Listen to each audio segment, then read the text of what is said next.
दोस्तों आप लोग देख रहे हैं राइजिंग भोजपुरी और राइजिंग भोजपुरी में आप लोगों का बहुत बहुत स्वागत है।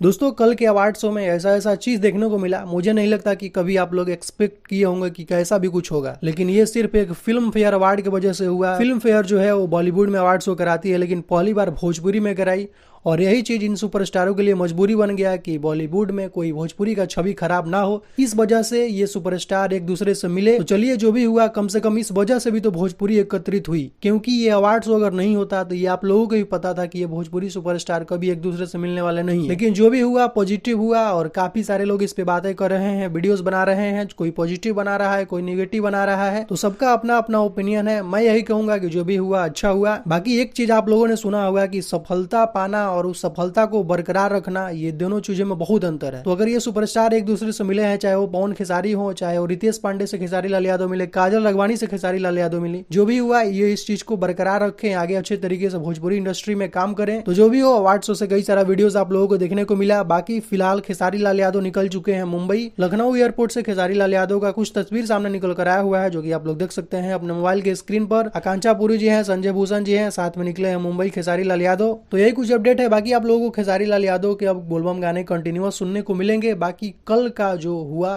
उस पर आपकी क्या प्रतिक्रिया है, क्या कुछ कहना चाहते हैं, आप लोग कमेंट सेक्शन में जरूर बताइएगा। तो दोस्तों इस वीडियो में सिर्फ इतना ही। मिलते हैं नेक्स्ट वीडियो में। Thank you so much.